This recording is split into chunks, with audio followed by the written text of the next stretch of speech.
guys, Tbo2 here, back with another episode of my Bedrock TARDIS tutorial. In this episode, we will be covering a new exterior model for the TARDIS, how to time travel, and how to travel throughout your world. So yeah, let's get right into it. Obviously, the most obvious thing is this new exterior model. I made this, so obviously it's not too good, but I will be updating it over time, but for now, this is what we have.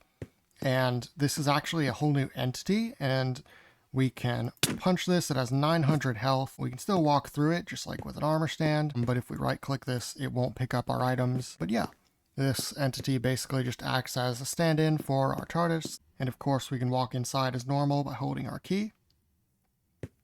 And now I'm going to cover the time and location travel. So for these, what they do is you press this, and we have time set to noon. We can press it again, time set to sunset. Now the sun's over there, the moon's over there. We can click it again. It is now midnight, and you can see the moon is up there. And one last time, it is now sunrise. And it just cycles around, so you can just keep pressing this over and over. If we press the location button, it will similarly cycle through locations, give us a little message. So I only have 2 locations, which is just inside the TARDIS, where we just teleport the TARDIS inside itself. And if we press it again, it'll teleport it back to the mesa, like so.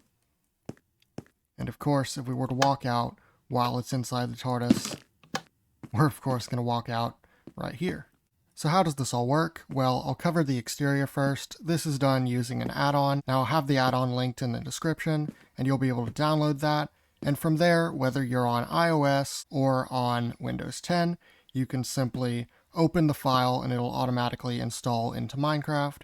And from there, just install it onto a world of your choosing. You're going to need both the behavior pack for the entity itself and the resource pack for the texture and model. Once you've got that, you'll have this really cool exterior mob to use. And to summon the mob, you just do /summon cc:/TARDIS. And that would summon it. And you could then give it a name tag, or you could just do the summon command like this, /summon cc:/TARDIS, and then right after, you just type TARDIS, and this gives it its name tag, which is a little different than in Java Edition. So yeah, either way, if you just name it TARDIS, then our previous command blocks we've already set up will be able to target it just like they would the armor stand. So in addition to the summon command, we can also head over to our mob eggs, and inside here, you can see we do have a TARDIS item right here, and we can also use this to summon another TARDIS entity. I won't do it because we already have one here, but if you do this, you will need to apply the name tag yourself. Now on to the location and time cyclers. If you've seen my Java tutorials, I used to use an armor stand and some pressure plates to do cycling. Nowadays, I'm going to use scoreboards because they're a little more efficient. So yeah, how do you make a scoreboard? Well, you're going to want to do /scoreboard, objectives, add, and then you can name it whatever you want. I call mine cyclers, and then you're going to type dummy. And once you press enter on that, it'll make a scoreboard. Now it won't show up on the side like this until we type the following command. Scoreboard, objectives, set display, sidebar, cyclers. But yeah, once you type in this, it will appear on the side of the screen, and now we just need to add some scores to it. So we'll handle time first. Time is right here, and we're going to start here with this repeat and always active command block.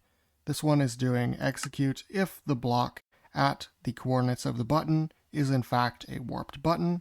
And then for our NBT, we're going to put square bracket, and we're going to say button _ pressed _ bit in quotations equals true. And this just means is the button powered, and that is going to be set to true. And then here we have facing _ direction, also in quotations, equals 1. This can be any number from 1 to 8, basically just determining what direction it's facing. So just play around with that until you get the correct one. And now it should detect when the button is pressed. And when it is going to activate this comparator, and thus this command block, which is on impulse and needs redstone. Now this one is simply doing scoreboard, players, add, time, cyclers 1. So it's creating a player called time and giving them a score of 1 on the scoreboard cyclers. So you can see time currently has a score of 1, and every time we press this, it'll add 1 to their score. Now, since we only have 4 options for the time, we are going to need it to reset once it gets past 4. So this command block here is also on repeat, always active. This one is doing execute if score time cyclers matches 5 ... And what this means is if the score of time in the cycler's scoreboard matches 5 or more. So once we get it to 4, we press it again, it tries to go up, then this will be on 5. It will do run scoreboard players set time cyclers 1. So basically, once you get past 4, it will reset it back to 1. Obviously, you can adjust this if you want to add more values, but yeah. So what does the scoreboard actually do? Well, that is actually up here, and so we have these 4 sets of command blocks, and these are each corresponding to a time. So this, for example, that is powered, this is on repeat, always active, and it is doing execute if score time cyclers matches 1.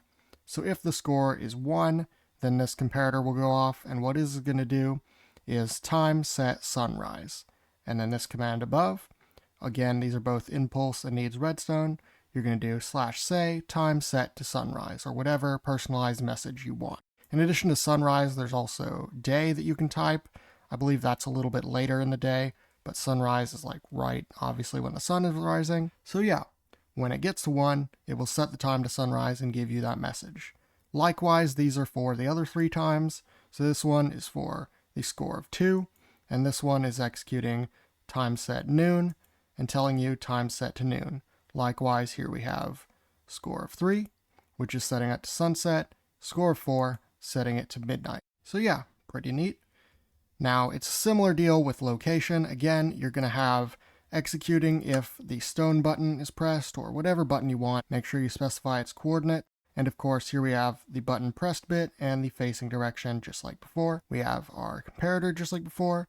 And here we're just doing scoreboard players add location cyclers 1. So there's another player in that scoreboard called location, and its score is currently 2. And because we only have 2 locations, we're going to do execute if score location cyclers matches 3, and that's when we're going to reset it to 1. Obviously, again, if you're adding more and more locations, you're going to want to increase this number to increase the limit. And here are the command blocks that actually control going to the locations. So you can see this one is active, which is execute if score location cyclers matches 2. Obviously, the score's at 2, so it's detecting it, and it's outputting through the comparator into these, which are on impulse and needs redstone. They are doing a teleport command /TP at E name equals TARDIS to a certain set of coordinates. And this set of coordinates is on the inside of the TARDIS. So we're going to do /say location set to inside TARDIS. And likewise, for the score of 1, we have another location here, which is actually the Mesa biome. So this is just kind of right below here, and we are just doing location set to Mesa. So yeah, again, when you press these buttons, it cycles through the different scores. You can see if I press these, you can see the score changing on the time scoreboard. And once it gets to 4, when we press it again, it will go up to 5. And then because it gets reset, it will go back to 1, like so. And likewise with our locations, if we press this, it'll go to 1, back to 2, and back to 1 again. So yeah, obviously these are very versatile. You can add more settings to these just by increasing the value the scoreboard's allowed to go to and making more of these little modules, just like so. And yeah, that's really all there's to it. It's honestly incredibly simple. That being said, there is one problem with location travel, which is that if you go to a particularly far distance, the TARDIS might not load. So I will be covering how to do long distance travel in a later video. But yeah, that's really it for this video on time travel, world travel, and on the new exterior add-on. Hope you all enjoyed. I've been Tibo2. Be sure to subscribe, to follow my Instagram, Tibo2at, to follow my Twitter, which is also Tibo2at, to join my Discord, and lastly, to have a nice day. Goodbye.